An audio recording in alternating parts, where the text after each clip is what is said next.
आहार्य अपने रूम में आया। उसकी नज़र बेड पर सोई इत्ती पर गई, जिसकी उसे इतनी फिक्र हो रही थी। वो तो बिना किसी की परवाह किए आराम से सो रही थी। मैंने ऐसा सोचा भी कैसे कि मेरी वाइफ कम मार्क्स आने पर दुखी होगी। आहार्य ने सुकून से सोई इत्ती को देखकर सोचा और उसकी करीब जाकर जैसे ही उसे उठाने वाला था, उसकी नज़र पिलो के नीचे दबे एक पेपर पर गई। आहार्य ने एक नज़र इत्ती को देखा और उस पेपर को उठाकर उसे पढ़ने लगा। उसने इत्ती के आंसर्स को पढ़ा। आंसर्स को पढ़कर भी उसके चेहरे पर खासी हैरानी नहीं थी। उसने पेपर उसी जगह पर वापस रखा और उस बात को सोचते हुए जो उसे ऋतिक ने बताई थी, इत्ती को उठाते हुए बोला, गेट अप, ये कोई वक्त नहीं है सोने का। क्या है? ऐसे बीच नींद में कौन उठाता है? मैं सो रही थी ना। इत्ती भड़कते हुए उठकर बैठ गई। उसने उबासी लेते हुए नींद भरी आवाज में कहा, कितना टाइम हो गया? 7:36। आहार्य बेड पर ठीक उसके सामने बैठ गया। व्हाट? अभी तो बहुत टाइम है, मुझे क्यों उठाया? और आप आज इतनी जल्दी क्यों आ गए? इत्ती फिर से सोने की तैयारी में थी। क्या मतलब? तुम्हें खुशी नहीं हुई मेरे जल्दी आने से? आहार्य ने उसे घूरते हुए पूछा। ऑफ कोर्स नहीं हुई, एटलीस्ट आप नहीं रहते तो मैं सुकून से सोती। अब आप मुझे परेशान करेंगे, ये मत करो, अभी मत सो। तुम फोन क्यों चला रही हो? ब्ला ब्ला। इत्ती बोलते बोलते रुक गई। उसने देखा आहार्य ने पिलो के पास से एक पेपर उठाते हुए उसके सामने कर दिया। ओह हाँ, कल तुम्हारा टेस्ट हुआ था ना, लिम में सी की मेरी अब्सेंस में तुम अपने टाइम का कितना अच्छा यूटिलाइज करती हो। उसने स्मर्क करते हुए इत्ती के गालों को पिंच किया। इसे मत देखो। इत्ती उससे पेपर छीनने को हुई, लेकिन आहार्य ने एक हाथ से उसे पकड़ लिया। चलो साथ में तुम्हारी फर्स्ट अचीवमेंट को सेलिब्रेट करते हैं। आहार्य ने इत्ती को अपने एक पैर पर बैठाकर उसे जकड़ लिया और पेपर को उससे थोड़ा दूर कर इत्ती के आंसर्स को तेज आवाज में पढ़ने लगा। इस वक्त इत्ती इतनी ऑकवर्ड सिचुएशन में थी कि उसे लगा वो यहाँ से गायब हो जाए। आपको पढ़ना है तो आप मन में पढ़ो, मुझे क्यों सुना रहे हो? इत्ती झटपटाते हुए बोली। आहार्य ने उसे इग्नोर किया और पढ़ना जारी रखा। इत्ती ने महसूस किया कि उसका मूड खराब है, लेकिन क्यों? क्या उसके मार्क्स की वजह से? नहीं, उसे पता था इस रीजन की वजह से आहार्य उससे कभी नाराज नहीं होगा। आहार्य ने पेपर बेड पर लगभग फेंकते हुए पटका और सामने देखने लगा। अब तो इत्ती को कन्फर्म हो गया कि वो गुस्से में था। काफी देर की खामोशी के बाद उसने इत्ती की तरफ निगाह घुमाई जो बोरियत से अपने लंबे नाखूनों को चबा रही थी। अगर आपको मेरी इस बात से गुस्सा आ रहा है कि मैंने कहा था आपके जल्दी आने से मुझे खुशी नहीं हुई, तो वो तो मैंने नींद में कहा था। इत्ती जल्दी से अपने नाखून चबाना बंद करते हुए अपने लंबे नाखूनों को उससे छुपाने लगी। तुमने आज कॉलेज में क्या क्या किया? अब वो थोड़ा शांत था। अम्मम ओहा आज न, कहते हुए इत्ती उसे सब कुछ बताने लगी। हालांकि वो इन सब के बारे में पहले से जानता था। तो तुम मुझे कॉल नहीं कर सकती थी? हाँ, मैंने तुम्हें कितनी बार वेजीज खाने के लिए समझाया है, लेकिन मेरी बात न मानना तो तुम्हारी फेवरेट काम है ना? जैसे ही इत्ती ने कैंटीन में हुई बातों का जिक्र किया, आहार्य ने अपना गुस्सा उस पर जाहिर कर दिया। वो उसके यही बोलने का वेट कर रहा था। गुस्सा तो उसे तब से आ रहा था जब से ऋतिक ने उसे ये बात बताई थी। ये बात सुनकर वो इतना इनसिक्योर और गुस्सा हो गया था कि उससे रात होने तक का इंतजार करना नामुमकिन था। इसलिए वो आज जल्द ही आ गया, यहाँ तक कि उसने इत्ती को नींद से ऐसे ही उठा दिया, जो कि वो कभी नहीं करता था। इत्ती कंफ्यूज होते हुए बोली, है? इसके लिए मैं क्या कॉल करती और आप भूल गए हमारी डील? आहार्य ने बीच में ही उसकी बात को काटते हुए कहा, शट अप, क्या मैंने तुम्हें समझाया नहीं था कि अननोन लोगों से बात मत करना, स्पेशली लड़कों से? आहार्य ने अपनी जलन और गुस्सा उसकी बातों से जाहिर हो रहा था। हाँ तो मैंने नहीं की। तो ये सब क्या था जो अभी तुमने मुझे बताया हम्मम?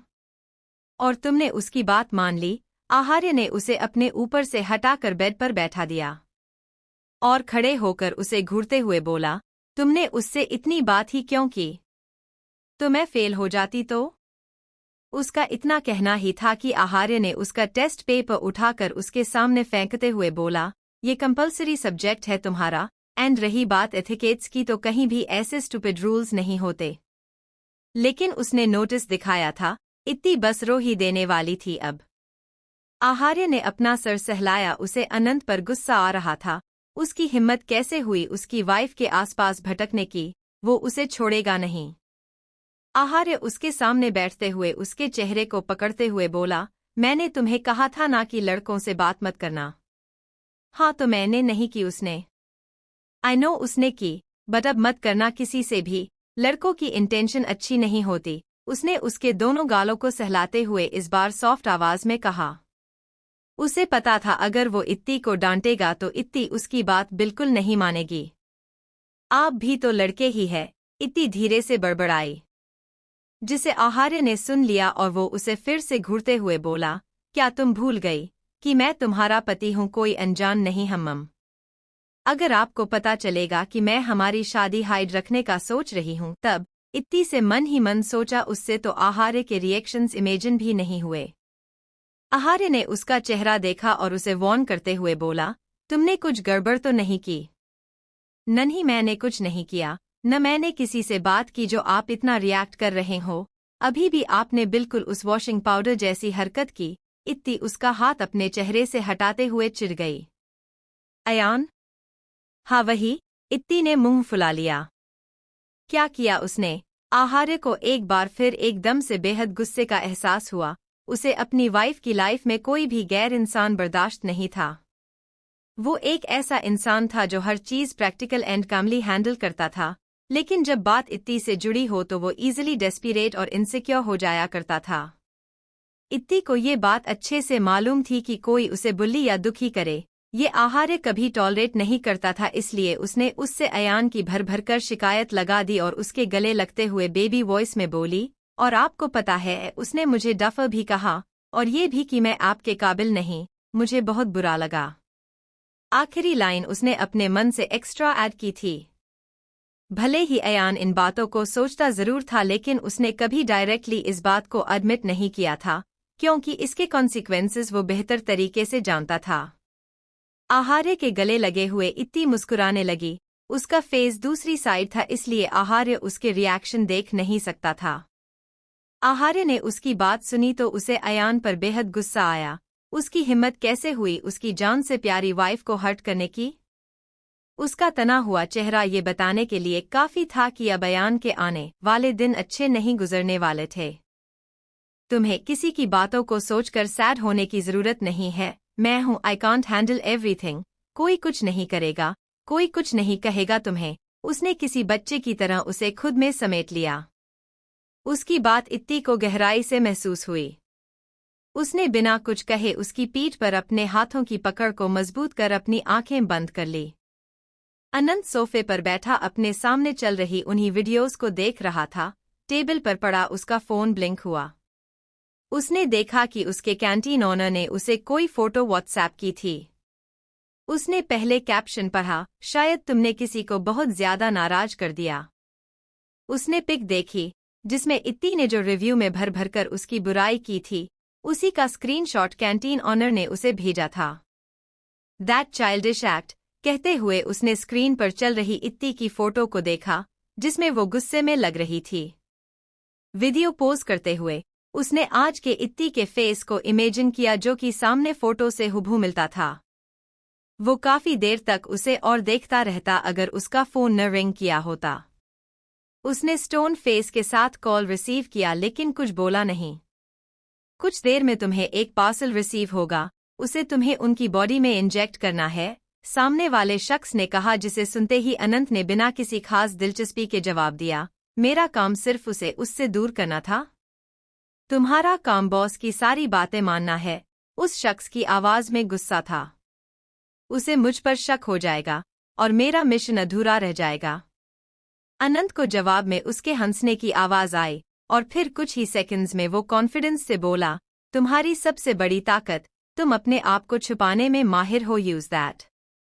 अनंत ने बिना कोई जवाब दिए कॉल कट कर दिया। उसने उस सामने इत्ती की पिक को देखा जिसे उसने पॉज किया था। वीडियो वापस ऑन करते हुए वो नफरत से बोला, मुझे इसके दिमाग के साथ खेलना था, लेकिन ये मेरे दिमाग के साथ क्यों खेल रही है? अनंत जल्द ही उस रूम से बाहर निकल गया। रात में इत्ती की अचानक आँख खुली। पूरे रूम में अंधेरा था। उसने फील किया आहार्य की साइड खाली थी।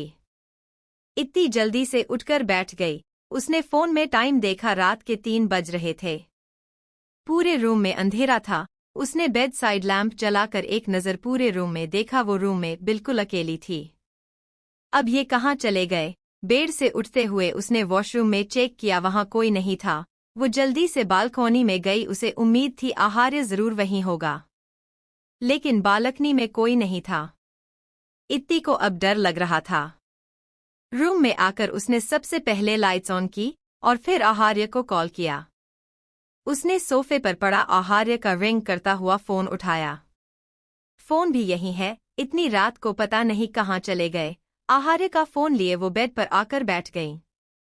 न चाहते हुए भी उसके मन में अजीब अजीब थॉट्स आ रहे थे। आहार्य का फोन अपने साइड बेड पर पटकते हुए वो फिर से लेट गई। नींद तो अब उसे आने से रही थी। आहा, ये सब मैं क्या सोच रही हूँ? वो बेचैनी से उठकर फिर से बैठ गई। उसके दिमाग में बार बार वो सीन घूम रहा था जब सोने से पहले वो दोनों किस कर रहे थे। लेकिन आहार्य ने आगे और कुछ नहीं किया और उसका सर सहलाते हुए उसने इत्ती को सोने के लिए कह दिया था। यही नहीं, सुबह भी किस करते हुए जब दोनों काफी करीब थे तब भी आहार्य ने आगे कुछ नहीं किया था, जबकि इत्ती उसका साथ चाहती थी और इसी एहसास में खोए हुए उसने उसके शर्ट के बटन्स भी खोल दिए थे। यही सब सोचते हुए इत्ती को बहुत अजीब सी फीलिंग्स ने घेर लिया और फिर आज से पहले आहार्य ऐसे रात में कहीं गया भी तो नहीं था, वो भी उसे बिना बताए। रात की खामोशी में उसे डर भी लग रहा था। आधे घंटे तक वो ऐसे ही करवटें बदलती रहीं जब तक उसने डोर ओपन होने की आवाज नहीं सुनी थी। आप कहाँ गए थे? झट से उठकर बैठते हुए उसने सवाल किया। उसकी आवाज बेचैन थी। तुम उठ क्यों गई? उसके डरे हुए चेहरे को देखकर आहार्य जल्दी से उसके करीब आया। क्यों नहीं उठना चाहिए था क्या? इत्ती ने उसका हाथ झटक दिया। वो बहुत गुस्से में थी। Calm down. आहार्य ने उसका चेहरा पकड़ते हुए उसे शांत करने की कोशिश की। बताओ कहाँ गए थे आप? वो भी इतनी रात को? गए थे तो मुझे बताकर जाते। इत्ती का गला भर गया था। इतनी देर से वो बहुत बेचैन थी। उसका दिमाग न जाने क्या क्या सोच रहा था। कुछ इम्पोर्टेंट काम था। इतनी रात को ऐसा कौन सा इम्पोर्टेंट काम था? लीव अब वो हो चुका, उसने अजीब लहजे में कहते हुए इत्ती के आंख में आए आंसू साफ किए। इत्ती बस उसे देख रही थी। उसकी बातों से वो और उलझ गई। तुम सोच रही थी कि मैं किसी लड़की के साथ हूँ? अपना चेहरा उसके नजदीक ले जाते हुए उसने इत्ती से पूछा, जिसका जवाब इत्ती ने बिना झिझक हाँ में दिया और उसे पीछे करते हुए भारी सी आवाज में बोली, आप मुझे ऐसे अकेला छोड़कर कैसे चले गए? आपको पता है न मुझे अकेले में डर लगता है, और फोन भी नहीं ले गए। एक ही सांस में बोलते हुए वो अपनी बेचैनी जाहिर कर रही थी। उसे इतना परेशान देख आहार्य ने उसे गले से लगा लिया और उसके बालों को सहलाते हुए उसे काम करते हुए बोला, आई एम सॉरी। आप कहाँ गए थे? इत्ती ने उसका कोट अपनी मुट्ठी में भरते हुए बोली। उसका सवाल सुन आहार्य की आंखों में एक साया आकर गुजर गया। उसके चेहरे पर अजीब सी स्माइल आ गई जो इत्ती देख नहीं सकती थी।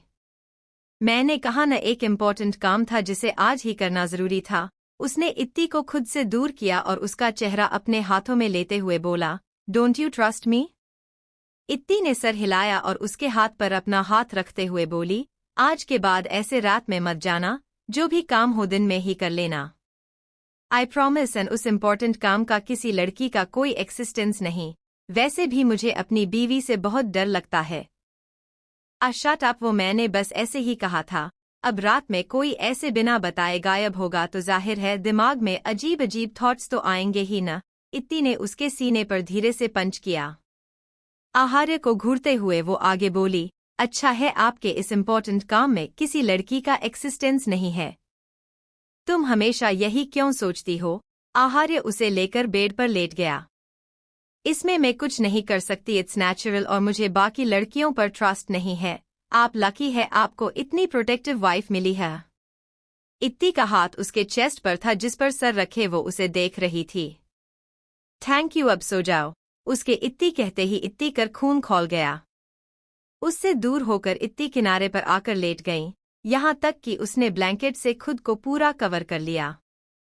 क्या हुआ? उसके अचानक गुस्सा होने से आहार्य हैरान था।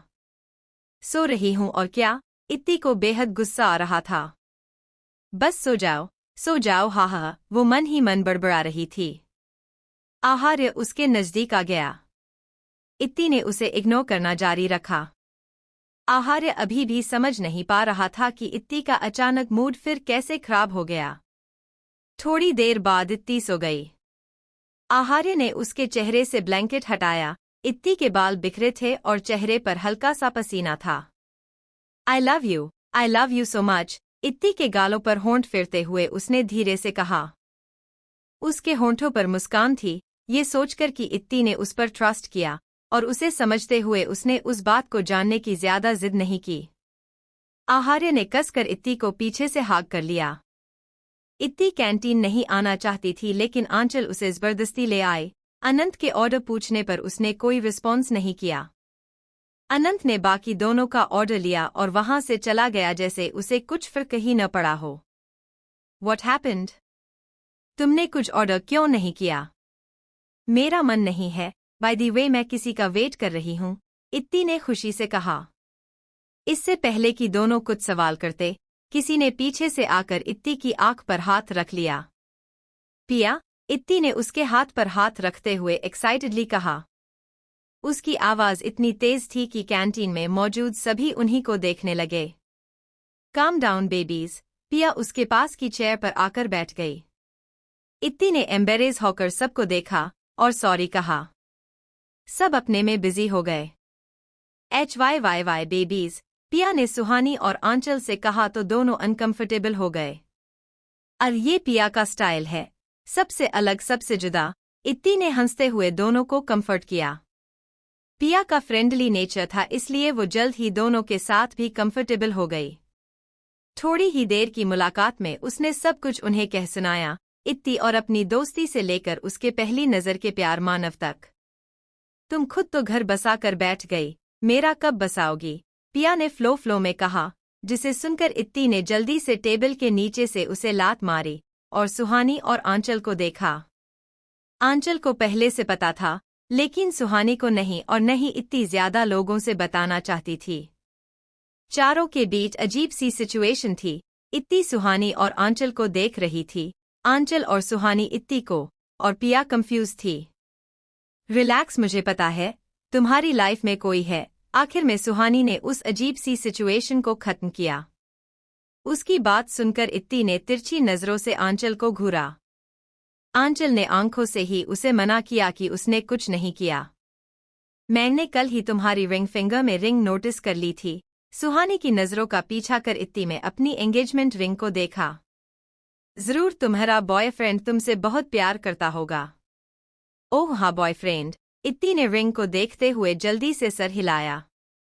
वेल, तुम्हारा बॉयफ्रेंड तुम्हें लेकर काफी सीरियस होगा, तभी तो उसने दैट्स वन। सुहानी बार बार उसकी रिंग को देखें जा रही थी।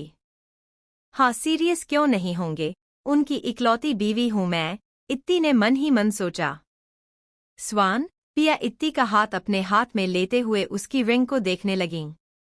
हाँ, स्वैन्स के बारे के नहीं पता? तीनों काफी गौर से उसकी बात सुनने लगी, खासकर इत्ती, उसने तो कभी अपनी रिंग को इतना नोटिस ही नहीं किया था। हाँ, स्वान अपनी पूरी लाइफ में सिर्फ एक ही स्वान से अट्रैक्ट होता है, और उसके लिए हमेशा लॉयल रहता है। अगर उसका पार्टनर स्वान मर जाए तो वो उसकी याद में कुछ ही दिनों में मर जाता है। सुहानी की सारी बातें तीनों लड़कियां काफी गौर से सुन रही थी। इत्ती ने अपनी रिंग को छुआ, उसे बहुत ही प्यारी फीलिंग का एहसास हो रहा था। और तुम्हारी रिंग में ये जो सिंबल है, दैट मीन्स तुम ही मेरी लाइफ में पहली और आखिरी हो। That's a symbol of loyalty, love and forever ever. Suhani ने अपनी बात खत्म की। अब तीनों लड़कियां इत्ती की रिंग को बड़ी हसरत से देख रही थी। ये मेरी है और इसे देने वाला भी सिर्फ मेरा है। उसने अपना हाथ छुपा लिया। हाँ, उन्हें तुम रखो और मुझे मेरा मानव पटाने में हेल्प करो यार, ताकि मैं भी उनसे ऐसी ही स्वान रिंग लूं। आई डोंट नो, मेरी उससे बात नहीं होती। इत्ती ने उसे रिजेक्ट कर दिया। चारों अपनी बातों में बिजी थी, लेकिन उन्हीं के पास बैठे रेवान और उसके ग्रुप ने उनकी सारी बातें सुन ली थी। आज उनके बीच पल्लवी नहीं थी। रेवान ने अनंत को देखा, जो अपने काम में बिजी था। दैट्स रियली इंटरेस्टिंग, रेवान अनंत फिर इत्ती को देखते हुए बड़बड़ाया। हाँ बट तू इस जूनियर में इतना इंटरेस्ट क्यों ले रहा है? तू इसी के लिए अपनी परमानेंट टेबल को छोड़कर यहाँ बैठा था हम्मम, उसके एक दोस्त ने कहा। अगर पल्लवी को पता चला तो उसे कितना बुरा लगेगा, उसके दूसरे दोस्त ने भी हाँ में हाँ मिलाते हुए कहा। आई डोंट केयर, एंड वो डायरेक्टली नहीं इनडायरेक्टली इसका रीजन है। रेवान की बात दोनों अच्छे से समझ रहे थे। ब्रेक खत्म होने के बाद इत्ती और उसके दोस्त वहां से चले गए। अनंत ने जाती हुई इत्ती की बैग देखी और अपने कान में लगे ईयरफोन को टच करते हुए धीरे से बोला, रियली इंटरेस्टिंग कंसेप्ट, बस अब ये आउटडेटेड हो गया, इसमें कुछ अपडेशन की जरूरत है। किस चीज में अपडेशन की जरूरत है? कैंटीन ओनर ने उसकी आधी अधूरी बात सुनकर हैरानी से पूछा। नथिंग, इन सैंडविचेस में हमें कुछ और ऐड करना चाहिए ताकि ये और ज्यादा स्पाइसी हो जाए, अनंत ने अपना अप्रिन उतारते हुए जवाब दिया। अब उसका वर्क टाइम खत्म हो चुका था। जैसा तुम ठीक समझो, वैसे भी ये तुम्हारी रेसिपी है। एग्जैक्टली दैट, उसकी बात का मतलब सिर्फ वही जानता था। अयान हैरान परेशान सा ऋतिक के कैबिन में आया। वॉट? ऋतिक अचानक उसे यहाँ देखकर हैरान था। वॉट? आपको नहीं पता, मेरी पोस्ट किसी और को दे दी गई है, बिना मुझे इन्फॉर्म किए। अयान को यकीन नहीं था कि ऋतिक इस बारे में नहीं जानता। वो जब ऑफिस आया और जैसे ही अपने कैबिन में आया उसकी चेयर पर कोई और था, यहाँ तक कि उसकी नेम प्लेट भी वहां से हटा दी गई थी। मैनेजर ने उसे बताया कि उसकी पोस्ट किसी और को दे दी गई है।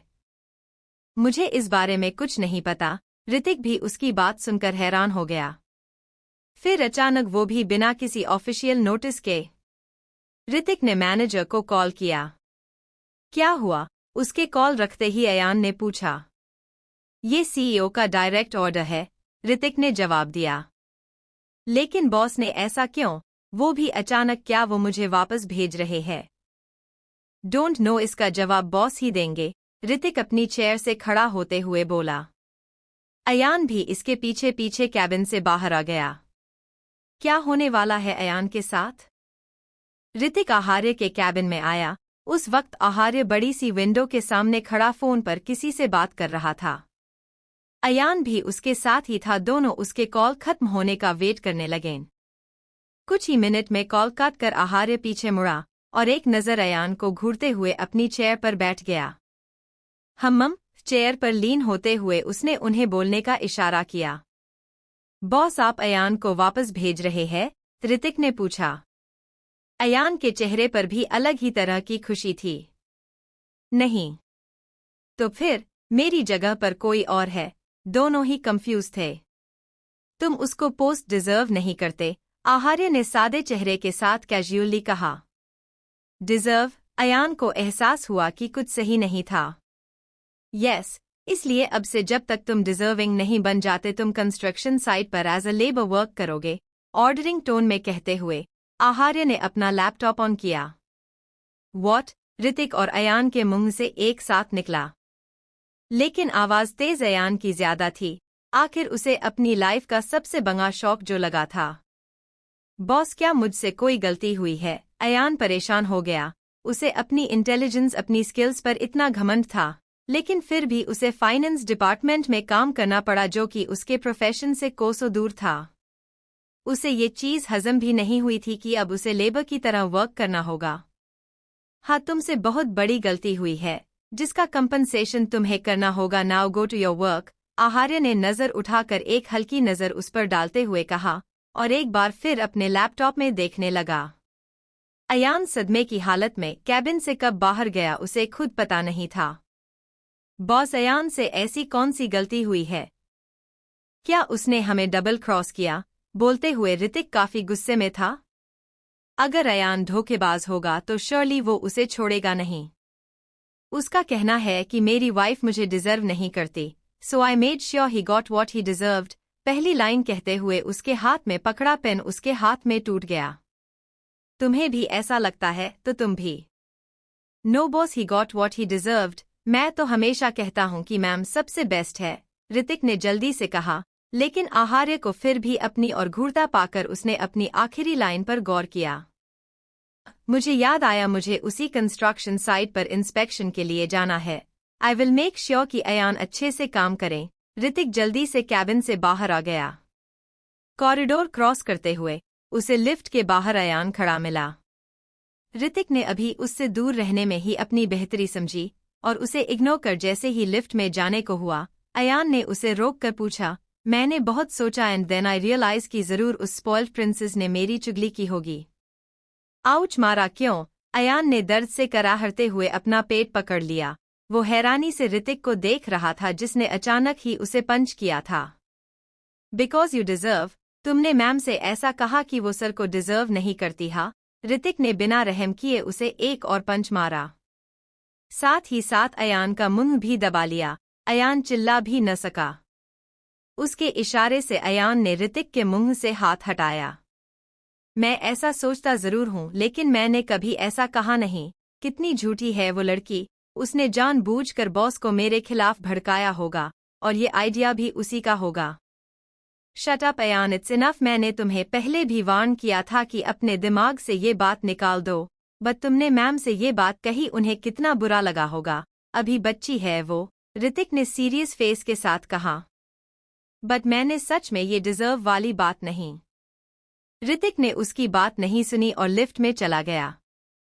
ये लड़की विच है जिसने दोनों बॉस पर जादू कर दिया, झूठी कहीं की। I really hate her. Ayan को इस वक्त इतनी दुनिया की सबसे बुरी इंसान लग रही थी। अयान कंस्ट्रक्शन साइट पर आया तो वहां बहुत से वर्कर्स काम कर रहे थे। अयान बड़ी बड़ी आंखों से उस आधी बनी बिल्डिंग को देखता तो कभी उन लेबर्स की जो लगातार मेहनत से काम कर रहे थे। इसे पहनो और काम पर लग जाओ। अपने मुंह के ऊपर से वो ऑरेंज जैकेट हटाते हुए उसने अपने सामने खड़े हट्टे खट्टे शख्स को देखा। बड़ी बड़ी मूंछों वाले उस शख्स की देखकर अयान घबरा सा गया। तुम नए होना, जल्दी काम पर लगो वरना आज की तनख्वाह नहीं मिलेगी, उसने अपनी रौबीली आवाज में कहा और बाकी का काम देखने चला गया। उसके जाने तक अयान कुछ देर तक सदमे में खड़ा रहा। फिर होश में आकर उसने उस जैकेट को देखा जो यूजुअली लेबर्स अपनी प्रोटेक्शन के लिए पहनते थे। वो जैकेट काफी गंदी थी। EWWW, ये कितना गंदा है। I can't where that. तुम अभी तक वहीं खड़े हो, दूर से ही वही शख्स चिल्लाया। अयान ने जल्दी से जैकेट पहनी और बीच में आकर इधर उधर देखने लगा। खड़े क्या हो, इन ईंटों को उठाकर वहां लेकर चलो, एक लेबर ने उसे बताया। उसके कंधों पर कई सारी ब्रिक्स रखी थी जिन्हें वो इजीली कैरी करते हुए ले जा रहा था। वाओ, तुम जिम करते हो, तुमने कितना इजीली इतनी सारी ब्रिक्स कैरी की। अयान की आंखों में हैरानी और अप्रिशिएशन था। क्या बोल रहे हो तुम? जल्दी काम करो वरना ये तुम्हारी तनख्वाह काट लेगा। तुम्हारे बीवी बच्चे तुम्हारा घर पर इंतजार कर रहे होंगे। इतना कहकर वो जल्दी जल्दी काम करने लगा। अयान उसकी बातों के बारे में सोच रहा था। ये सब उसके लिए बहुत अजीब था। जिस दुनिया से वो आया था वो इससे बिल्कुल अलग थी। मैनेजर के चिल्लाने से उसने 2 ईंट उठाई जिससे उसके हाथ गंदे हो गए। व्हाट द हेल, ग्लव्स तो दो, वो उछल पड़ा। ओ साहबजादे, तेरा बहुत हो रहा है, जल्दी काम कर, मैनेजर गुस्से से बोला। तभी वहां एक गाड़ी आकर रुकी और ऋतिक उसमें से बाहर आया। उसे देखते ही मैनेजर के रंग ढंग बदल गए। साहब आप यहाँ?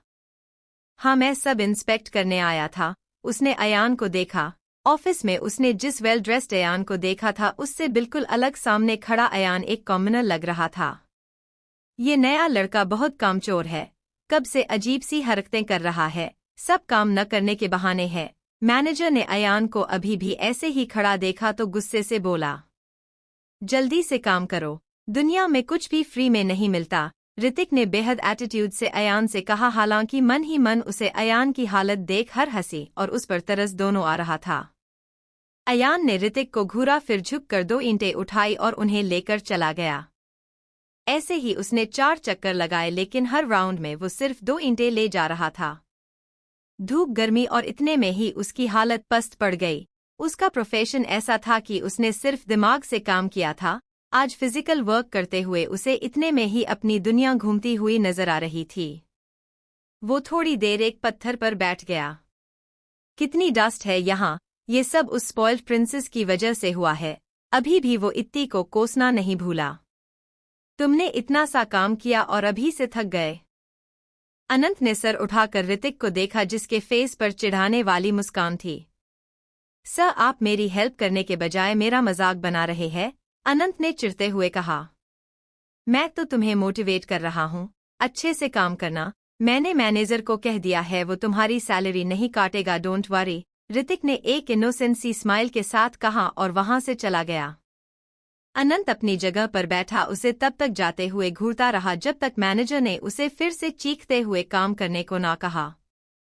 हॉस्पिटल में मोहिनी जी घबराई हुई ऑट के बाहर इधर उधर टहल रही थी। आदेश की हालत में इम्प्रूवमेंट होने लगा था, लेकिन आज अचानक फिर से उसकी हालत अनस्टेबल हो गई थी। डॉक्टर, मेरा बेटा कैसा है? अचानक उसे क्या हुआ? मोहिनी जी ने अपने सेंसेज खोते हुए पूछा। उन्हें किसी ने पॉइजन दिया है? उसकी बात सुनकर मोहिनी जी के कदम लड़खड़ा गए। अगर नर्स ने उसे न संभाला होता तो वो नीचे गिर जाती। हमने उस पॉइजन को टेस्ट किया। वो पॉइजन बॉडी में इंजेक्ट करने के बाद कुछ वक्त तक इनएक्टिव रहता है और कुछ घंटों में अपना असर दिखाना शुरू करता है। It's really rare. इंडिया में ये आसानी से अवेलेबल नहीं होता। दैट मीन्स उन्हें ये पॉइजन किसी ने रात में इंजेक्ट किया है। डॉक्टर ने प्रोफेशनली अपनी बात खत्म की। मोहिनी जी रोने लगीं। उन्होंने रोते हुए पूछा, मेरा बेटा, वो ठीक तो है ना?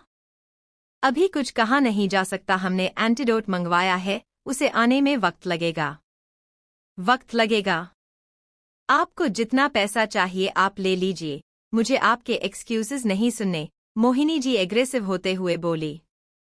Calm down ma'am, antidote America से आ रहा है, उसे आने में वक्त लगेगा। डॉक्टर अभी भी काफी शांत था। वो मोहिनी जी की हालत समझ सकता था। तुम लोग मर गए थे। कहाँ थे तुम लोग? हाँ, मेरे बेटे को ऐसे ही कोई जहर देकर चला गया और तुम लोगों को खबर भी नहीं हुई। मोहिनी जी ने वहां खड़े हर गार्ड का बारी बारी कॉलर पकड़ा। माँ, हम पूरी रात एक्टिव थे, हमने किसी को आते जाते नहीं देखा, एक गार्ड ने सफाई दी। बदले में मोहिनी जी ने उसे एक खींच कर चांटा मारा। मैम, ये हॉस्पिटल है, आप ऐसे तमाशा नहीं कर सकती, डॉक्टर और नर्सेज ने उन्हें पकड़ते हुए कहा। हॉस्पिटल इस बारे कोई एक्शन नहीं ले सकता था क्योंकि ये राजपूत फैमिली का मैटर था। आदेश को अचानक किसी में जहर दे दिया, ये पुलिस केस था, लेकिन राणा सिंह जी के इन्फ्लुएंस की वजह से ये न्यूज़ लीक नहीं हुई। बॉस, आपको यकीन है ये उससे कांटेक्ट करेगी?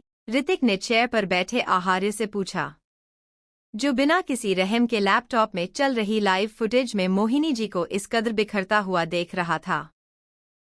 इस पॉइजन की खासियत है, अगर 24 घंटे के अंदर इसका एंटीडोट दे दिया गया तो उस इंसान की जान बचाई जा सकती है। आहार्य के फेस पर एक मिस्टीरियस स्माइल थी। ऋतिक ने आहार्य की बात सुनी और वो सैटिस्फाइड हो गया। उस पॉइजन के बारे में उन दोनों से अच्छा कौन जानता था? इसे उन्हीं के बेस के मेंबर्स ने क्रिएट किया था। अदर कंट्रीज में इसका यूज क्रिमिनल्स, जासूस से सच उगलवाने के लिए किया जाता था। उन्हें ये इंजेक्ट करके इसके एंटीडोट के बारे में बताया जाता था ताकि मरने के डर से वो सारा सच उगल दे। आहार्य के लेफ्ट हैंड की 2 उंगलियों के बीच एक पेन फंसा था जिसे कंटिन्यू घुमाते हुए वो लैपटॉप स्क्रीन को देख रहा था, जिसमें अब मोहिनी जी लाचार सी बेंच पर बैठी रो रही थी। इत्ती कॉलेज से आई और अपना बैग बेड पर पटक कर वॉशरूम में फ्रेश होने चली गईं। उसके चेहरे की खुशी बता रही थी कि उसका मूड आज कितना अच्छा था। चेंज करने के बाद वो बेड पर बैठ गईं। लगातार वो अपनी रिंग को देखते हुए मुस्कुरा रही थी। उसने सामने वॉल पर लगी आहार्य और अपनी फोटो को देखा जिसमें आहार्य ने उसे बैक हाग किया हुआ था और उसके चेहरे को देखते हुए आहार्य के फेस पर हल्की सी स्माइल थी जबकि इत्ती नजरें झुकाते हुए मुस्कुरा रही थी। जल्दी आ जाओ न, I really miss you, I can't wait, Itti ने उस फोटो फ्रेम को देखते हुए डेस्पिरेशन से कहा। डिनर करके वो अपने रूम में आई। उसे पता था कि आहार्य को आने में अभी वक्त था।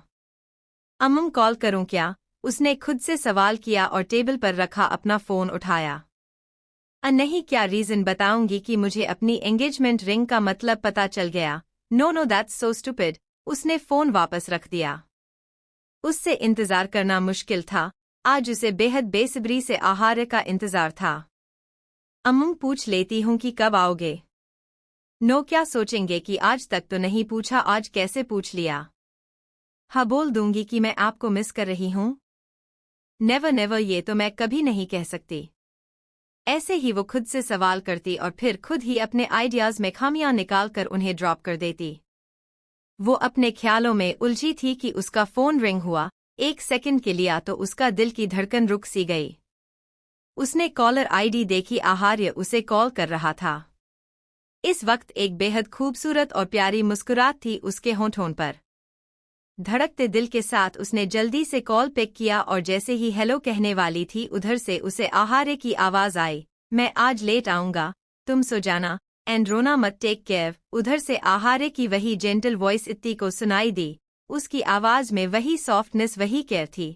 आहार्य ने वही सारी बातें कही थी जिसे सुनकर इत्ती को बेहद अच्छी फीलिंग आती थी।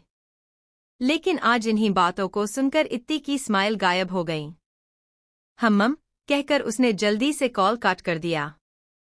उसे कुछ देर पहले जितनी प्यारी फीलिंग का एहसास हो रहा था, अब उसे उतना ही दर्द महसूस हो रहा था। फोन एक तरफ फेंकते हुए वो तेज तेज रोने लगीं। आहार्य ने कॉल स्क्रीन देखी जिस पर कॉल एंड हो चुकी थी। उसे अजीब सा एहसास हुआ और जैसे ही वो इत्ती को दोबारा कॉल करने वाला था, उसे ऋतिक की आवाज आई, बॉस। आहार्य जो विंडो के पास खड़ा था, उसने देखा ऋतिक लैपटॉप स्क्रीन को देखते हुए काफी एक्साइटेड था। फोन अपने पॉकेट में रखकर वो वापस अपनी चेयर पर आकर बैठ गया। स्क्रीन पर मोहिनी जी छुपकर कहीं जाती हुई दिखाई दे रही थी। उन्होंने अपने फोन को कस पकड़ा हुआ था। उसी लैपटॉप के पास एक दूसरा लैपटॉप रखा था जिसकी स्क्रीन पर कई सारे कोड्स शो हो रहे थे। मोहिनी जी अंधेरे कॉरिडोर को क्रॉस करते हुए उसके एकदम किनारे खड़ी हो गई। आसपास बिल्कुल अंधेरा था। वो हॉस्पिटल का वो फ्लोर था जहां डेड बॉडीज रखी जाती थी। उनके हाथ कांप रहे थे। उन्होंने कांपते हाथों के साथ एक नंबर डायल किया। आहार्य की नजरें उस दूसरे लैपटॉप पर टिकी थी जहां अब वर्ल्ड मैप शो हो रहा था और एक रेड डीओटी धीरे धीरे मूव होते हुए अलग अलग कंट्री को क्रॉस कर रहा था। मोहिनी जी के चेहरे पर पसीना था, उनकी दिल की धड़कनें तेज थी। काफी देर तक रिंग जाती रही। ऋतिक की नजरें उस लैपटॉप पर थी जिसमें मोहिनी जी की फुटेज शो हो रही थी। अंधेरे की वजह से फुटेज बहुत डल हो गई थी, जिससे वो ठीक से उन्हें देख नहीं पा रहा था। तभी अचानक वीडियो स्टॉप हो गई। ऋतिक कुछ रिएक्ट करता उससे पहले ही स्क्रीन पूरी तरह से ब्लैंक हो गई। डैम, ऋतिक गुस्से से चीखा। आहार्य जिस स्क्रीन को देख रहा था, अब उसमें भी उस रेड डीओटी ने मूव करना बंद कर दिया था और डीओटी वापस इंडिया पर आकर रुक गया। व्हाट द हेल, हम बस उस तक पहुंचने वाले थे। ऋतिक जैसे पागल सा हो गया। ये सब अचानक बेचैनी से ऋतिक की उंगलियां लैपटॉप स्क्रीन पर चलने लगीं। स्टॉप डूइंग दैट, अब कुछ नहीं होगा। आहार्य ने जोर से टेबल पर एक लात मारी, जिससे दोनों लैपटॉप के साथ टेबल पर रखा सारा सामान नीचे गिर गया। 2 कदम पीछे होकर ऋतिक ने आहार्य के चेहरे को देखा जो एकदम काम था। उसके चेहरे पर न ही उसकी आंखों में नाकामी या गुस्से का एक कतरा भी नहीं था। लेकिन ऋतिक अच्छे से जानता था ये आहार्य का सबसे डेंजरस रूप था। बी बॉस, पता करो कौन आया था। आहार्य ने जमीन पर फैले बिखरे सामान को देखते हुए कॉन्स्टेंट एक्सप्रेशंस के साथ कहा। कौन? ऋतिक को उसकी बात समझ नहीं आई। अपने फूलिश एग्रेशन की वजह से तुमने इतना इम्पोर्टेंट क्लू मिस कर दिया, उसने ठंडे लहजे से तंज कसा। उसकी बात सुनकर ऋतिक खामोश से कुछ सोचने लगा। ध्यान से सोचने के बाद उसे एक चीज क्लिक की। वीडियो के आखिर में उसे कुछ गिरने की आवाज आई थी। वो जरूर मोहिनी का फोन होगा। और आखिर में मोहिनी की हल्की चीख, मतलब कोई था जिसने उसे धक्का दिया जिससे उसका फोन गिर जाए, जिससे वो लोग उस शख्स की लोकेशन ट्रेस न कर पाए। उसे किसी बेवकूफ की तरह एहसास हुआ। बॉस, लेकिन उसे कैसे पता कि हम उसे ट्रेस करने वाले हैं? वो काबिल है, तभी इतने सालों से उसने खुद को छुपाया है। उसके लिए ये जानना कोई बड़ी बात नहीं। आहार्य काफी शांत था। बॉस आप ठीक? ऋतिक को आहार्य की फिक्र हो रही थी। आज वो उस शख्स तक पहुंच जाते और फिर ये सब यहीं खत्म हो जाता। आहार्य का बदला पूरा हो जाता। इन फुटेज को रिकवर करो। आहार्य ने अपनी नजरें विंडो पर कर ली। वो गहराई से कुछ सोच रहा था। ऋतिक ने एक नजर उसे देखा और कैबिन से बाहर चला गया। मोहिनी जी जल्दी से फ्लोर से उठी। कौन हो तुम? रुको। उन्होंने अंधेरे में उस शख्स को पकड़ने की कोशिश की, लेकिन उस शख्स ने उन्हें एक बार फिर पीछे ढकेल दिया और वहां से किसी परछाई की तरह गायब हो गया। मोहिनी जी अंधेरे में कुछ ठीक से देख नहीं पा रही थी। उन्होंने फ्लोर पर हाथ फेरते हुए अपने फोन को ढूंढने की कोशिश की, जो जल्द ही उन्हें मिल भी गया। हड़बड़ी में वो खड़ी हुई और अपने फोन को ऑन करने लगीं। उनकी कई कोशिशों के बाद भी फोन ऑन नहीं हो रहा था। आदेश। अंधेरे में लड़खड़ाते हुए वो आदेश का नाम बड़बड़ा रही थी। उन्हें पता ही नहीं चला वो कब आदेश के फ्लोर पर आई। मेरा बेटा। वो नर्स ने गिरने से पहले उन्हें संभाल लिया। मैम आप कहाँ थी? हम कब से आपको ढूंढ रहे हैं। मिस्टर आदेश की कंडीशन स्टेबल है। मोहिनी जी ने हांफते हुए पूछा। एंटीडोट? जो एंटीडोट हमने मंगवाया था वो हमें अभी ही रिसीव हुआ है, लेकिन उससे पहले ही मिस्टर आदेश की कंडीशन नॉर्मल हो चुकी थी। टेस्ट के बाद हमें उनकी बॉडी में वही एंटीडोट मिला, नर्स ने उन्हें बताया। हालांकि बताने हुए वो खुद भी हैरान थी। उसकी बात सुनकर मोहिनी जी शांत हो गई। आई थिंक राजपूत फैमिली ने इसे अरेंज किया होगा, नर्स ने उन्हें हैरान ना होते देख सोचा। उसने सोचा राजपूत फैमिली इतनी पावरफुल थी, उनके लिए ये कोई बड़ी बात नहीं होगी। लेकिन अचानक पॉइजन, फिर अचानक एंटीडोट, ये सब नर्स की समझ से बाहर था। फ्लोर पर सारा सामान बिखरा पड़ा था। अपनी वॉकिंग चेयर को मूव करते हुए आहार्य के दिमाग में बहुत कुछ चल रहा था। न जाने कितनी देर तक वो वैसे ही बैठा स्या आसमान को देखता रहा। उसके दिमाग के लेफ्ट साइड एक टीस सी उठी, जिससे वो अपनी सोच से बाहर आया। अपने सर के उस हिस्से को अपनी उंगली से सहलाते हुए उसने सामने लगी बड़ी सी वॉल क्लॉक में टाइम देखा। रात के करीब 3 बज रहे थे, यानी वो पिछले 3 घंटों से ऐसे ही बैठा था। उसे इत्ती का ख्याल आया। How can I do this to her? उसने गुस्से से खुद से कहा। और फिर जरा भी वक्त नहीं लगा और वो उन बिखरे सामानों पर चलते हुए कैबिन से बाहर निकल गया। अनंत अपने घर आया और बेसमेंट में जाकर उसने अपने बैग से एक ब्लैक हुडी निकाली और उसे फ्लोर पर फेंक दिया। एक और हुडी वेस्ट हो गई। एक मिस्टीरियस हंसी के साथ उसने जलते हुए लाइटर को फ्लोर पर पड़ी हुडी पर फेंक दिया। उसने अपने पॉकेट से एक छोटी सी बोतल निकाली, जो खाली थी, लेकिन अभी भी लाल रंग की लिक्विड की बूंदें कहीं कहीं उसमें जमा थी। कुछ देर उस बोतल को घूरने के बाद उसने उसे आग के हवाले कर दिया। अब तुम मुझ तक कभी नहीं पहुंच सकते, मैं तुम ही तो हूं। उसने स्क्रीन पर चल रही आहार्य की पिक को देखा और सोफे पर कैजुअल तरीके से आकर बेफिक्र होकर बैठ गया। आहार्य की कार पैलेस के बाहर आकर रुकी। रात का वक्त था।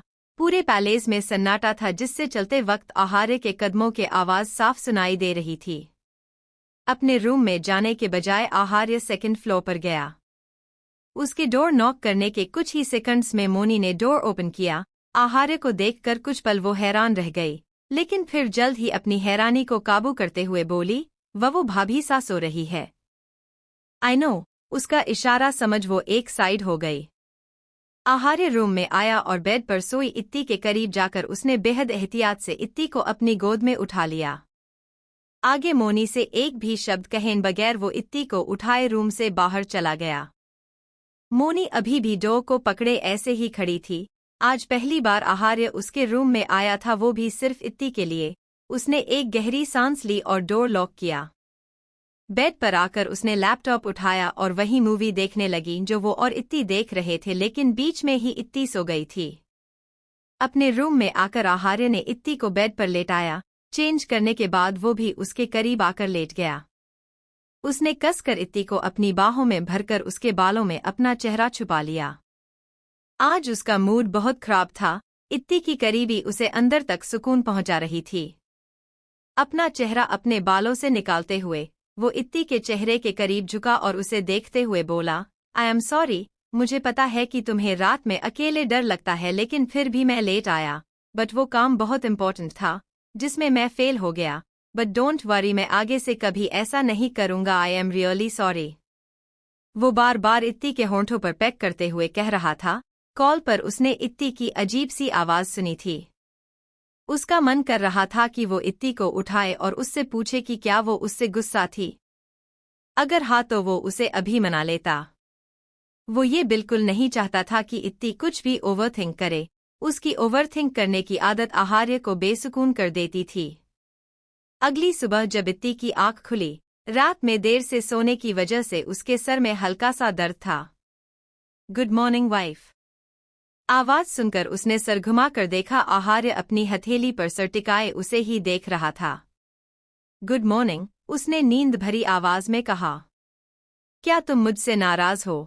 उसके चेहरे पर बिखरे बालों को एक तरफ करते हुए आहार्य उसे देख रहा था। अचानक इत्ती का मन उदासी से भर गया। नहीं, उसने सर हिलाया। लग तो रहा है। आहार्य लगातार उसके गालों को सहला रहा था। लेकिन मैं नाराज नहीं हूं, और भला मैं नाराज क्यों होऊंगी?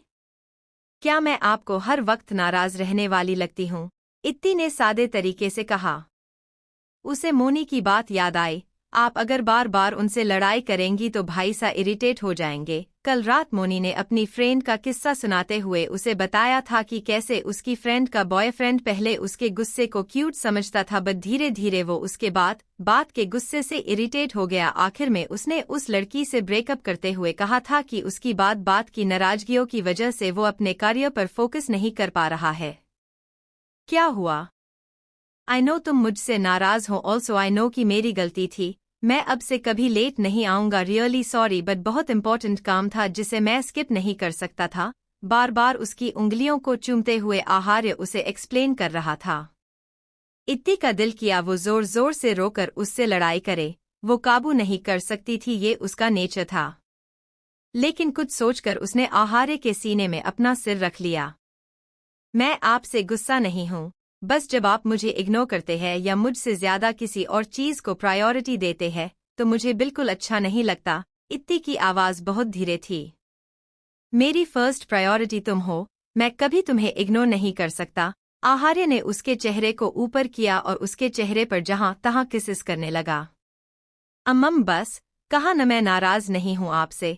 इत्ती के फेस पर स्माइल आ गई। वो मुस्कुराते हुए अपना फेस इधर उधर करने लगीं। मुझे यकीन नहीं कि तुम मुझसे नाराज नहीं हो। आहार्य उसके ऊपर आ गया।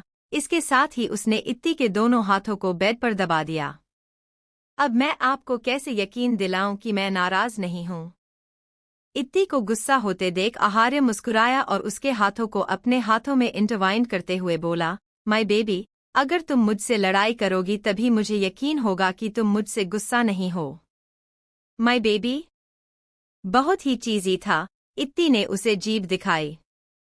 आई नो, बट अपनी वाइफ का मूड ठीक करने के लिए कभी कभी चीज़ी होना भी बुरा नहीं है।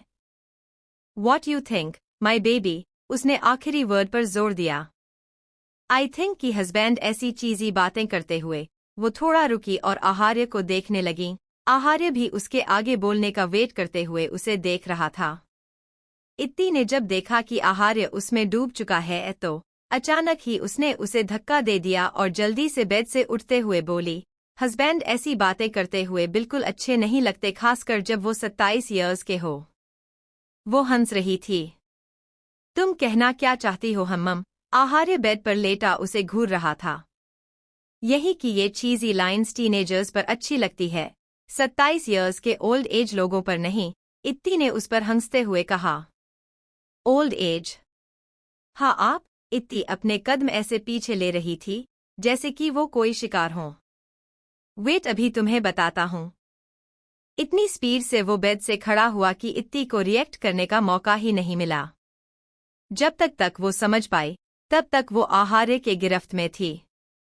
आहा, वो तुम ही हो न जो हर बार रोते हुए कहती हो, अब बस मैं थक गई हम्मम? आहार्य ने उसके कान में धीरे से कहा। इत्ती का चेहरा सुर्ख पड़ गया। मुझे कॉलेज के लिए लेट हो रहा है। इत्ती ने शर्म से अपनी आंखें मीज ली। वो अभी भी आहार्य की बाहों में कैद थी, बस अब वो उससे छूटने की कोशिश नहीं कर रही थी। बोलो वो कौन था जो? वो अपनी वही लाइन रिपीट करने वाला था उससे पहले ही इतनी तेजी से बोली, हाँ बस कीजिए, सुन लिया मैंने, और वो मैं ही थी, अब छोड़िए मुझे। लेकिन उससे पहले मुझे अपनी वाइफ की मिसअंडरस्टैंडिंग दूर करनी है कि 29 ईयर्स के ओल्ड एज लोग भी। मैंने ऐसे ही कह दिया था। इत्ती को इतनी शर्म महसूस हो रही थी कि वो आहार्य को देख भी नहीं रही थी। तुम अभी भी मुझसे इतना क्यों शर्माती हो? आहार्य ने उसके शर्माते चेहरे को अपने हाथों में लिया, उसे इस वक्त उस पर हद से ज्यादा प्यार आ रहा था। आहार्य ने उसके फोरहेड पर किस किया और जैसे ही उसके होंठों तक पहुंचने वाला था, उसका फोन रिंग हुआ। इत्ती का मन फिर से खराब हो गया। वो उससे दूर जाने लगी, लेकिन आहार्य ने उसे कमर से पकड़ लिया और उसे लेकर टेबल के पास आया। वो फोन पर बात करते हुए बार बार इत्ती के हाथों को अपने होंठों से लगा रहा था। कुछ देर बाद दोनों रेडी हुए। इत्ती को कॉलेज छोड़ने के बाद वो भी ऑफिस चला गया। आहार्य अपने कैबिन में आते ही अपने काम में लग गया। इस वक्त उस पर दोनों तरफ से बहुत ज्यादा वर्कलोड था। कंपनी के नेक्स्ट प्रोजेक्ट की कॉन्फिडेंशियल डिटेल्स किसी ने लीक कर दी थी और ऑर्गेनाइजेशन में भी कुछ लोग गवर्नमेंट के हाथ लग गए थे। इत्ती कॉलेज आई और क्लास में जाने की जगह वो अपनी कोर्स बिल्डिंग के पीछे गार्डन में जाकर बैठ गई। उसका बिल्कुल मन नहीं था आज क्लास अटेंड करने का। ये प्यार व्यार किसी को नहीं होना चाहिए। हमेशा अजीब अजीब थॉट्स आते रहते हैं। हा हा। इत्ती बेंच पर बैठी मन ही मन सोचते हुए चॉकलेट खा रही थी। काफी देर तक कुछ न कुछ सोचते हुए उसने सामने देखा जहां दो स्टूडेंट्स, एक लड़का और लड़की, एक दूसरे को किस कर रहे थे। इन्हें भी यही जगह मिली। हाँ, बेडरूम किस लिए है? वो रुकी और आगे बोली, इनकी कौन सी शादी हुई होगी मेरी तरह, बट मेरी तो शादी हो गई, फिर भी अब वो मेरे पास नहीं आते, बस सो जाओ। वो मुंह फुलाए बैठी थी। Stop thinking all this. कमी मुझ में ही है, मैं भी क्या सोच रही हूँ। जाहिर है वो बिजी होते हैं, मेरी तरह हर वक्त फ्री नहीं। उनके पास काम है, फिर भी वो अपनी प्रोफेशनल एंड पर्सनल लाइफ अच्छे से हैंडल करते हैं, और एक मैं हूँ जो हर वक्त उनके बारे में सोचती हूँ। पढ़ाई लिखाई मुझसे होती नहीं। एक के बाद एक चॉकलेट के रैपर उसके पैरों के पास जमा हो रहे थे। मैं इतनी ओवरथिंक क्यों कर रही हूँ? I am such a toxic person. इत्ती ने चॉकलेट जमीन पर फेंकते हुए अपनी सोच को लगाम दी। अच्छा है तुम जानती हो कि तुम टॉक्सिक हो। इत्ती ने जल्दी से पीछे मुड़कर देखा। उसके पीछे अनंत न जाने कब से खड़ा था। वो एकदम से हड़बड़ाते हुए उठी। क्या अनंत ने उसकी सारी बातें सुन ली? वेट, उसने उसे क्या कहा? अपने पहले थॉट को इग्नोर कर उसने उसकी बात पर गौर किया। वो जो पहले ही फ्रस्ट्रेट थी, उसे गुस्सा होने का एक और जरिया मिल गया। तुमने मुझे टॉक्सिक कैसे कहा? इत्ती ने गुस्से से पूछा। अनंत ने उस पर उड़ती नजर डाली और बिना किसी एक्सप्रेशन के बोला, यू आर टॉक्सिक। ऐसे? अनंत ने अपनी बात दोहराई। देखो, मेरा मूड वैसे ही खराब है, अभी के अभी यहाँ से दफा हो जाओ, क्योंकि तुम्हें देखकर मेरा मूड और ज्यादा खराब हो रहा है, वरना मुझसे बुरा कोई नहीं होगा। इत्ती अपने पहले का गुस्सा अनंत पर निकाल रही थी। वैसे भी कैंटीन वाले इंसिडेंट के बाद वो उस पर खुन्नस खाकर बैठी थी। अनंत ने सिर नीचे करके उसे घूरा और उसकी आंखों में देखते हुए बोला, इस जगह को तुमने पेटेंट नहीं कराया? और फिर उसने इत्ती का हाथ पकड़ लिया। इत्ती बुरी तरह से घबरा गई, लेकिन उसके आगे क्या सोचने या करने से पहले ही अनंत ने उसकी हथेली में कुछ रखा। Give me explanation. उसने उसका हाथ छोड़ दिया और उससे 2 कदम की दूरी पर खड़ा हो गया। इत्ती की सांस में सांस आई। किसी अनजान आदमी को अपने इतने करीब देखकर उसे बहुत डर लग रहा था। थोड़ा संभलकर उसने जल्दी से उस पेपर को खोलकर देखा जिसमें कुछ अमाउंट लिखा था। साथ में इत्ती ने जो अनंत को रिव्यू दिया था उसका प्रिंट आउट था। ये सब क्या है और तुम मुझे क्यों दिखा रहे हो? मेरी क्लास है, मुझे जाना है। इत्ती उसके साइड से निकलने लगी, लेकिन अनंत उसके सामने आ गया। Don't act innocent. तुम्हारे इस रिव्यू की वजह से मेरी जॉब चली गई, तो तुम कैसे इसे कंपनसेट करने वाली हो? हम उसने सीरियस होते हुए कहा। हाँ, तो मैंने तो सही रिव्यू दिया था। तुम्हारी जॉब गई, इसके जिम्मेदार तुम हो, इत्ती ने किसी ढींढ की तरह कहा। ग्रेट, तुम सच में काफी टॉक्सिक हो। हाँ हूं तो। तुम्हें उससे क्या? मुझसे बहस करने की जगह तुम अब तक अपने लिए न्यू जॉब ढूंढ लेते, इत्ती ने भी बेहद बदतमीजी से कहा। उसकी फैमिली उसे इतना पैम्पर करती थी, वो भला किसी की बातें क्यों सुने। उसने अपने बैग से क्रेडिट कार्ड निकाला और उसकी तरफ बढ़ा दिया। अनंत ने भी बिना किसी झिझक के उसके हाथ से क्रेडिट कार्ड लेते हुए पूछा, पिन क्या है इसका? इत्ती हैरान रह गईं। मेरे हैंडसम फेस को देखकर क्या तुम पिन भूल गई? उसने उसके चेहरे पर झुकते हुए वो मुस्कुराने लगा। उसकी स्माइल देखकर इतनी अजीब सी फीलिंग से घिरकर उसे देखने लगीं। उसने अपना हाथ उसके चेहरे को छूने के लिए उठाया जिसे बीच में ही अनंत ने पकड़ लिया। इतनी होश में आई। अगर तुम्हारे मन में मेरे लिए कोई फीलिंग्स है तो मैं तुम्हें रिजेक्ट करता हूँ। अगर मेरी जॉब होती तो मैं फिर भी इस बारे में सोच सकता था, बट तुम्हारी वजह से। Hold on, are you lost? मैं तुम्हें इसलिए देख रही थी क्योंकि तुम मेरे हूस। वो रुक गई और उसने अनंत का हाथ झटक दिया। हूस? अनंत उसे देखना लगा। इतनी काफी प्रेशराइज फील कर रही थी, उसे लगा उसका दिमाग कुछ सोच नहीं पा रहा। मेरे हस्बैंड जैसे। अपनी बात कहकर उसे एहसास हुआ कि उसने क्या बोल दिया। वो परेशान हो गई, उसने अचानक ऐसा कैसे बोल दिया। एक पल भी वहां रुके बिना इतनी जल्दी से वहां से भाग गईं। अनंत बेंच से टिक कर खड़ा उसे भागते हुए तब तक देखता रहा जब तक वो उसे दिखना बंद न हो गई। अब तुम खुद मुझसे बात करने आओगी, टॉक्सिक गर्ल? अनंत ने अपने हाथ में पकड़े उस कार्ड को एक नज़र देखकर उसे अपनी जेब में रख लिया। मैंने बहुत से लोगों के दिमाग के साथ खेला है, लेकिन तुम्हारे साथ खेलने में मुझे सबसे ज्यादा मजा आ रहा है। अनंत काफी देर तक वैसे ही खड़ा रहा। इतनी वॉशरूम में चली गई। उसने अपना फेस वॉश करते हुए मिरर में देखा। उसे समझ नहीं आ रहा था अभी कुछ देर पहले उसके साथ हुआ क्या था। मैंने कैसे उसे बता दिया? मुझे क्या हो गया था? अगर अब उसने पूरे कॉलेज में ये बात फैला दी तो सबको पता चल जाएगा एंड फिर से सब स्कूल लाइफ की तरह हो जाएगा। इत्ती का सिर दर्द कर रहा था। उसे अपने दिमाग में एक प्रेशर सा फील हो रहा था।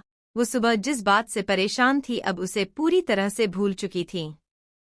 वो जब क्लास में आई तब एक क्लास ओवर हो चुकी थी। आंचल के पूछने पर उसने झूठ बोल दिया कि वो आज लेट आई थी। आंचल को उसकी बात पर यकीन हो गया और वो रिलैक्स हो गई। वो तो बस ऋतिक को कॉल करके उससे पूछने वाली थी। आज इत्ती का ध्यान किसी क्लास में नहीं था। आंचल पीछे वाली सीट पर बैठी थी, इसलिए उसने उसे इतना नोटिस नहीं किया, लेकिन उसके पास बैठी सुहानी बीच बीच में उसकी हरकत को नोटिस करती और फिर से क्लास में ध्यान देने लगती।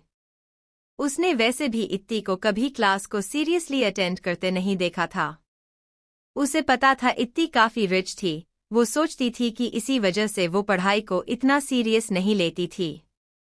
उसे कॉलेज में आए सिर्फ 2 से 3 दिन ही हुए थे, लेकिन क्लास में सब उससे दोस्ती करना चाहते थे।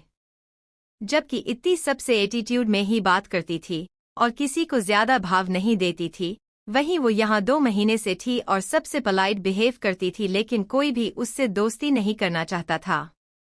काश मेरी किस्मत भी ऐसी होती। सुहानी ने पेन को सख्ती से पकड़ लिया। कॉलेज खत्म होने के बाद इत्ती विशाल के साथ पैलेस वापस आ गई ये, इसकी पढ़ाई में इतना खर्चा हो रहा है, इसकी वजह से मुझे इतना सुनना पड़ता है, इसे तो मैं। सुहानी के घर में कदम रखते ही किसी ने उसके बालों को पकड़कर उसे आगे की तरफ ढकेल दिया। आप ये क्या कर रहे हैं? एक अधेड़ उम्र की औरत ने जमीन पर पड़ी सुहानी को जल्दी से अपने सीने में छुपा लिया और डर कर अपने सामने खड़ी उस आदमी को देखने लगी, जो नशे की हालत में ठीक से खड़ा भी नहीं हो पा रहा था। बेटा तू जल्दी से अंदर जा, उस औरत ने सुहानी को उठाते हुए कहा। सुहानी जल्दी से अंदर भाग गई। अब उसे बाहर अपनी माँ की चीखें सुनाई दे रही थी और अपने बाप की गालियां देने की आवाजें जो बद्दी भद्दी गलियां देते हुए उसकी माँ पर हावी था। सुहानी लड़खड़ाते हुए वहीं डोर के पास बैठ गई। उसने कसकर अपने कानों को बंद कर लिया ताकि उसे बाहर की आवाजें सुनाई न दे। काफी देर बाद जब सब शांत हुआ तो उसने धीरे से गेट खोला और भागते हुए बाहर आई। माँ, अपनी माँ को जमीन से उठाते हुए वो रोने लगीं। आपने क्यों मुझे कसम दी है, मैं बेबस होकर बस ये सब सुनती रहती हूँ। आपकी कसम की वजह से कुछ कर भी नहीं पाती, उसने तेज तेज रोते हुए कहा। कुछ नहीं होता मेरे बच्चे, बस कुछ दिन और एक बार तेरी पढ़ाई पूरी हो जाए और तू सेटल हो जाए तो सब ठीक हो जाएगा। उसने अपनी माँ को देखा, इतने दर्द में होने के बाद भी वो एक उम्मीद से मुस्कुरा रही थीं। सुहानी ने उन्हें गले से लगा लिया। काफी देर तक दोनों ऐसे ही रोती रही।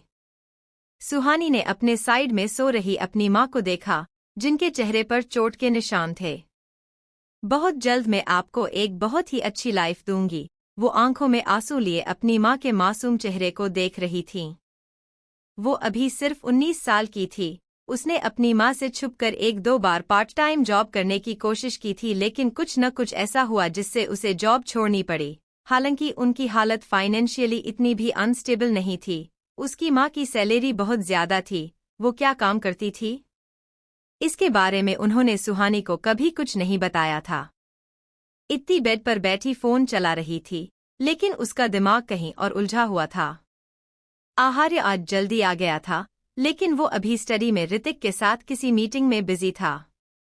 मैं कल उससे बात करूंगी कि वो ये बात किसी को न बताए। इत्ती ने फोन ऑफ किया। उसका आज जरा भी दिल नहीं चाह रहा था कि वो फोन चलाए। काफी देर तक ऐसे ही सोचते रहने के बाद उसने स्लीपर्स पहने और लेफ्ट साइड दीवार पर बने एक बटन को प्रेस किया। उसके ऐसा करते ही वहां लगी बड़ी सी पेंटिंग स्लाइड हो गई। डोर ओपन होने की आवाज सुनकर आहार्य ने सिर उठाकर इत्ती को देखा। क्या हुआ? इत्ती उसके एक पैर पर आकर बैठ गई। कुछ नहीं, मैं बोर हो रही थी। आपका कितना काम बाकी है हम्मम? आहार्य के सीने पर सिर रखें, वो उसके दूसरे पैर पर रखें लैपटॉप स्क्रीन को देखने लगीं। आहार्य ने एक हाथ से इत्ती की कमर को पकड़कर उसे ठीक से बैठाया ताकि वो गिरे न। उसके एक पैर पर इत्ती बैठी थी, दूसरे पैर पर उसका मिनी लैपटॉप रखा था। आज तुमने क्या क्या किया? एक हाथ से कीबोर्ड पर कुछ टाइप करते हुए उसने इत्ती से पूछा। कुछ नहीं, बस वही सब था, बोरिंग सा। इत्ती ने बोरिंग क्लासेज को याद करते हुए बताया। तुमने किस किस से बात की? उसने जेंटल टोन में पूछा, लेकिन अब पहले के मुकाबले उसके हाथ तेजी से कीबोर्ड पर चल रहे थे। उसके सवाल पर इत्ती कुछ पल खामोश हो गई। उसे अनंत का ख्याल आया। इत्ती ने आहार्य को देखा, जिसकी नजरें लैपटॉप स्क्रीन पर थी और उसकी लंबी उंगलियां एलिगेंट कीबोर्ड पर हरकत कर रही थी। बोलो चेरी। नहीं, बस सुहानी और आंचल से। आज तो पिया भी नहीं आई थी, उसने जल्दी से कहा तो आहार्य की उंगलियां एक ही जगह पर रुक गईं। उसने सिर घुमाकर इत्ती को खामोशी से देखा। न जाने क्यों इत्ती का दिल कुछ पल ले लिए रुक सा गया। ओह! आहार्य ने धीरे से उसके बालों में हाथ फेरा और उसका सिर अपने सीने पर रखते हुए वापस से लैपटॉप स्क्रीन को देखने लगा। इत्ती भी उसके सीने से लगी, उसके लैपटॉप स्क्रीन को देख रही थी, लेकिन उसका दिमाग कहीं और उलझा हुआ था। उसका दिल भर आया। उसे पछतावा हुआ कि उसने आहार्य को अनंत से हुई मुलाकात के बारे में क्यों नहीं बताया। तुम्हें कुछ समझ आ रहा है? आहार्य की आवाज से वो सोच से बाहर आई। अहाँ क्या? तुम इतने गौर से लैपटॉप स्क्रीन को देख रही हो? नहीं, वो मैं बस। कहते हुए उसकी नजर अचानक आहार्य के हाथ पर गई। ये क्या हुआ? इत्ती उसका हाथ अपने हाथों में लेते हुए उसके जख्म को देखने लगीं। आहार्य ने उसके परेशान चेहरे को देखा और उसके हाथ से अपना हाथ छुड़ाकर उसने उसकी गालों को छुआ। इत्ती उसे देखने लगी तो वो मुस्कुराते हुए बोला, क्या तुमने इसे अभी नोटिस किया? हाँ, मैंने अभी। इत्ती चुप हो गई। न जाने कब से उसकी नजरें उसके हाथ पर थी, लेकिन दिमाग कहीं और, इसलिए उसने आहार्य की चोट पर गौर ही नहीं किया। आई थिंक आज तुम बहुत थक गई हो, टेक रेस्ट। आहार्य ने उसका सिर अपने सीने में छिपा लिया और उसके बालों को सहलाने लगा। आपने इस पर ड्रेसिंग नहीं की? इत्ती धीरे से बोली। नहीं, इसे ऐसे ही खुला रखना इम्पोर्टेंट है।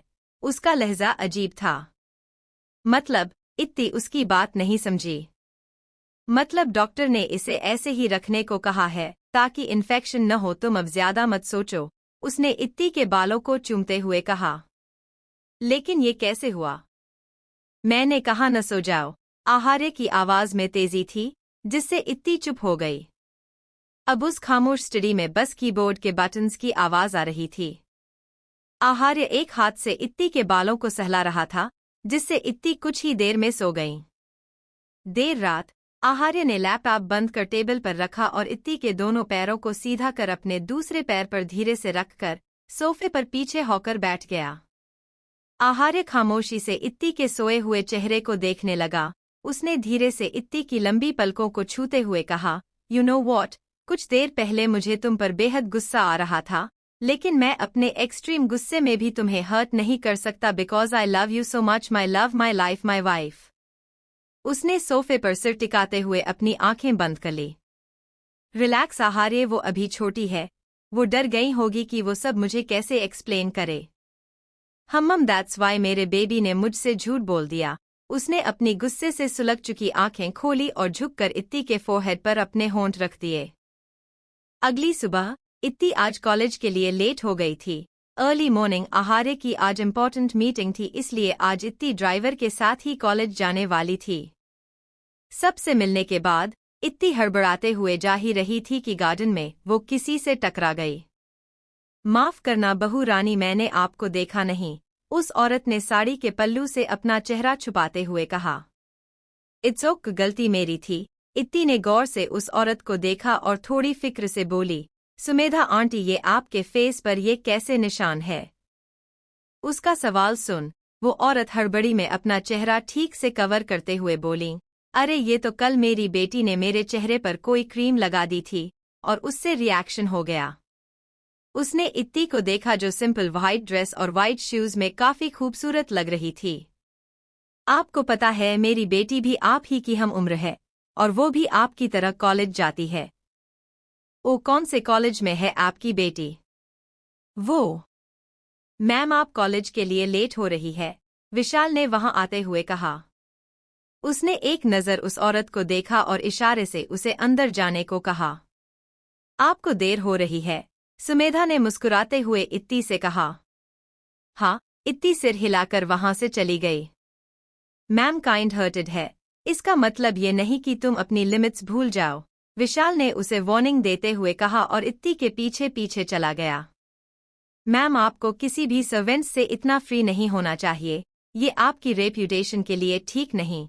ड्राइव करते हुए अचानक ही उसने कहा तो इत्ती जो विंडो से बाहर देख रही थी उसने चौंक कर विशाल को देखा।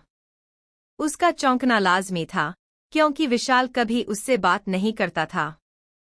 ये आप इसलिए कह रहे हैं क्योंकि मैं आपकी बॉस की वाइफ हूं? इत्ती ने सीधे बैठते हुए पूछा।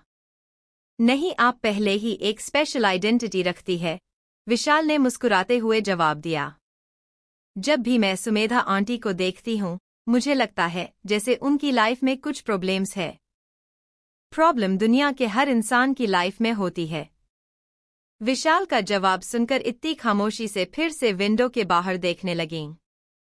विशाल ने कॉलेज एंट्रेंस के जस्ट सामने कार रोकी। इत्ती के अंदर जाने के बाद उसने कुछ मैसेज टाइप कर किसी को भेज दिया।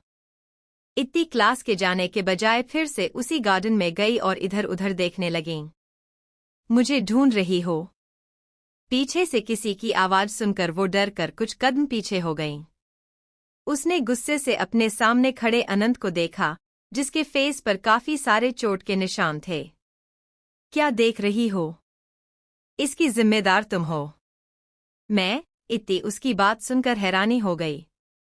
तुम मुझे क्यों ढूंढ रही थी? अनंत ने अपनी हाथ में लगी चोट को देखते हुए उसके सवाल को इग्नोर कर पूछा।